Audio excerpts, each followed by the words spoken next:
try very hard to keep this short and sweet. So this first part is just the first part of the lecture today, which talks about the nurse's role in adult health nursing. So remember, we talked about what nursing is, and nursing is a concept that was started by Florence Nightingale to put the patient in the best condition for nature to act upon, which has since been expanded and updated by the American Nurses Association. They've released social policy statements talking about how the nurse is integral in caring relationships, integral with assessment data, evidence-based practice, education, and social and public policy.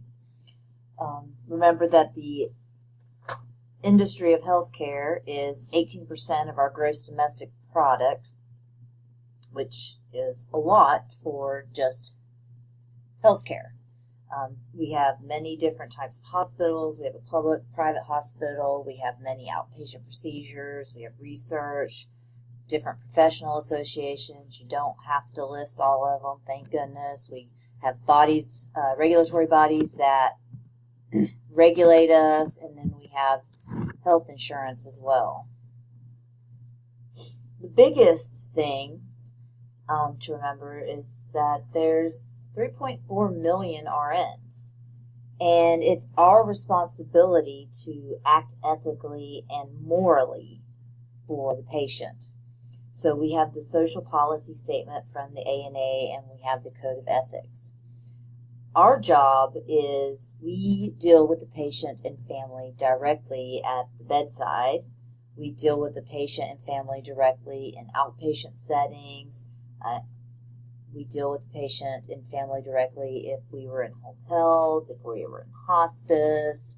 So we are always going to be dealing with the patient and family directly, and it's our job to help develop collaborative care between all these other healthcare providers. So in the hospital, it could be radiology, nutrition, pharmacy, case management, physicians,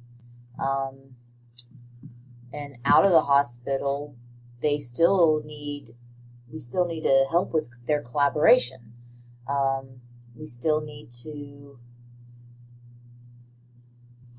we're still reporting to their physician. We're still reporting to, like if the patient has to have certain tests, we call them up and talk to them about the patient. So either inpatient or outpatient, we still are the patient and the family's patient advocate. So the ANA has the social policy statement, like I said earlier, and they have the Code of Ethics. And all 9 provisions are listed on page 4, box 1-1. I'm not going to go through all 9 provisions. You guys should get Code of Ethics by now.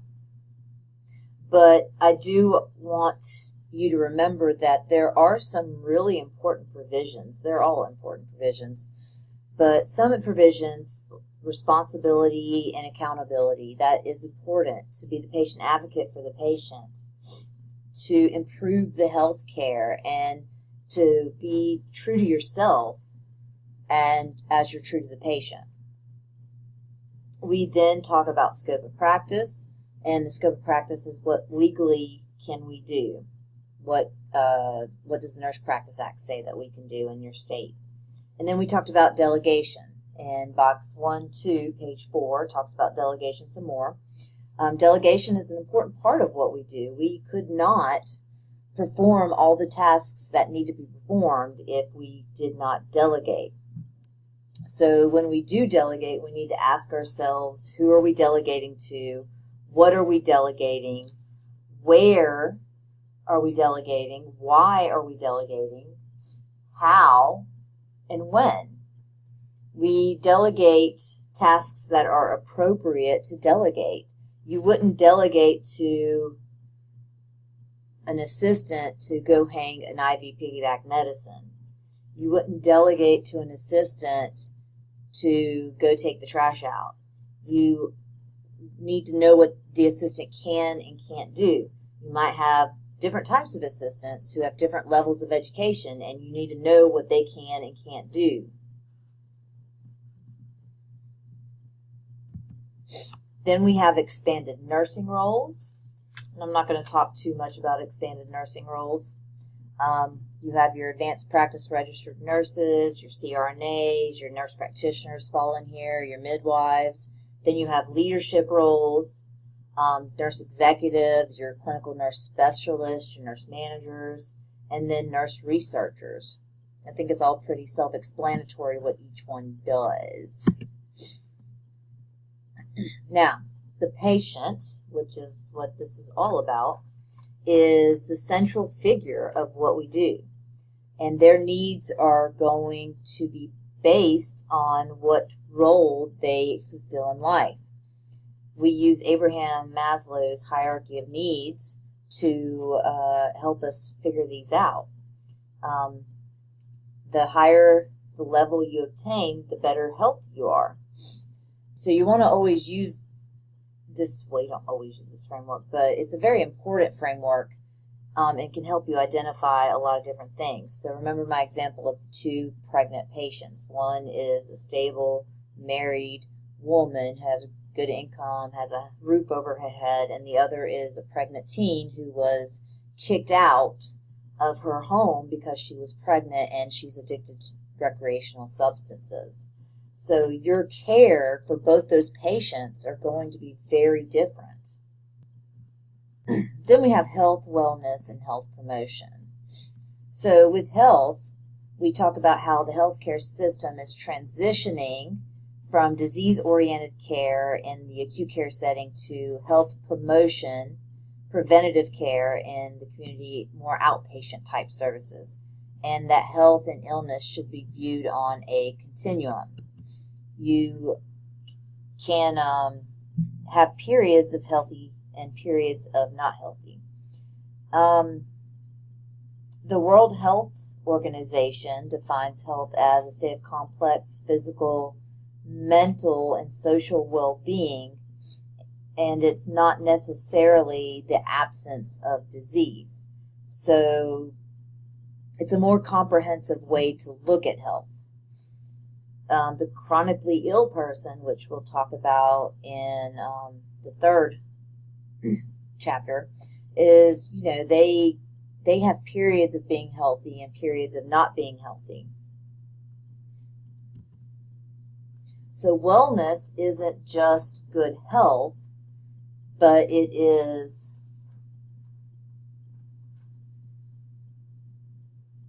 a state that encompasses physical, physiologic, and spiritual well-being. It's a lot more subjective. It's more what the individual person says it is versus what we say it is. Health promotion, which there is an increasing emphasis on health promotion in healthcare today. It's a huge array of strategies to help promote health. So we have screening, genetic testing, risk reduction. I look at health promotion like a car. You want to get your oil changed, get your tires rotated. You need to get your brakes serviced. Got to get your tires changed. If we don't do things like this to our car, it's going to break down in a relatively short period of time. But if we keep our car healthy, then we could get a couple 100,000 miles out of it. The same thing with the body. If you don't prevent, if you don't give education to promote health, then you're going to have issues sooner in life. When we give education to our patients, or when we give them information or handheld information, we need to make sure that they have information that is peer-reviewed and up-to-date. Patients can go anywhere. Most patients have internet access, some don't. But we need to teach them what is a reliable source and a reputable source versus what isn't. So things that, like the CDC is reliable and reputable. WebMD might not be that reliable and reputable. So we need to keep up to date with these kinds of things. So we are doing a patient and family-centered care model, and that is the model that we have been in for quite some time. The book talks about other models, but I'm not going to go into other models because we haven't been practicing those models for years. So this patient and family-centered care allows for collaborative practice. It helps to make the patient and the family an active participant in their care. And just like you guys need to be an active participant in your education, so do patients need to be an active participant in care. We need the patient and family perspective. Without those things, we can't give them adequate care. So the collaborative practice, the way that works is the patient-family care model show a collaboration. Other members of the healthcare team are involved in the patient care. It's interdisciplinary. So, like if you're in the hospital, you will have a team come around almost daily. They don't come around on the weekends because administration's not there.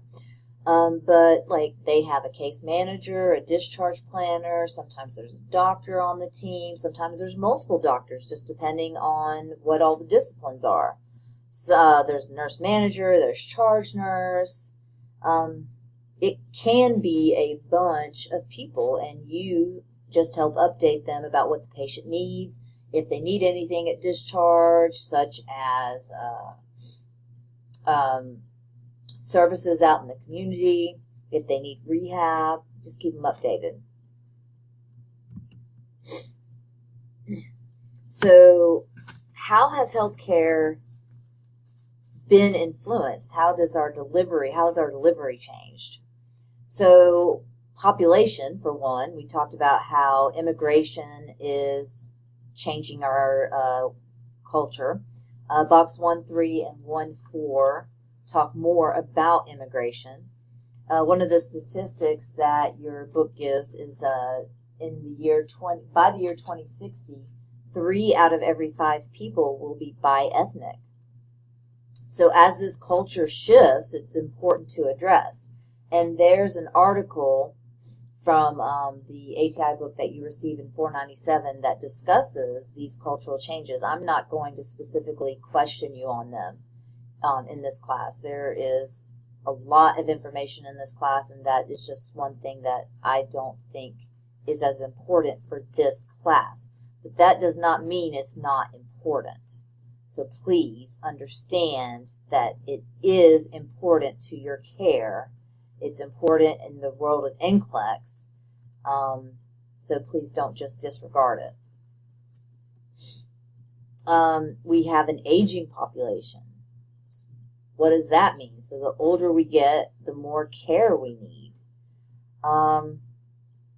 We are shifting, or we're having changing patterns of diseases. So we have more antibiotic-resistant strains of bacteria. We have more chronic illnesses versus acute illnesses. We have technological advances, and those don't come cheap.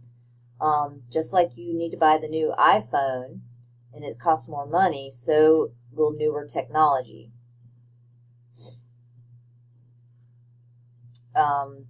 Again, there's regulatory bodies like OSHA, which is the Occupational Safety and Hazard Association, or I'm sorry, Occupational Safety and Health Administration, and they are more concerned with like the safety devices. And then we have Joint Commission, which is more about patient safety. Then we have the Patient Protection and Affordable Care Act that was passed in 2010. And that's all about giving the patient more decisions, basically.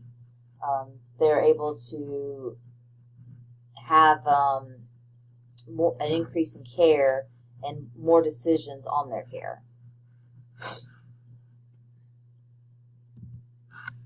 One of the very important things that I forgot to talk about in class that I would like you to listen, so if you've been sleeping, please pay attention, are QAs and CQIs. So a QA is Quality Assurance Committee, and they were developed in the 80s, I think, and they are more blame placing.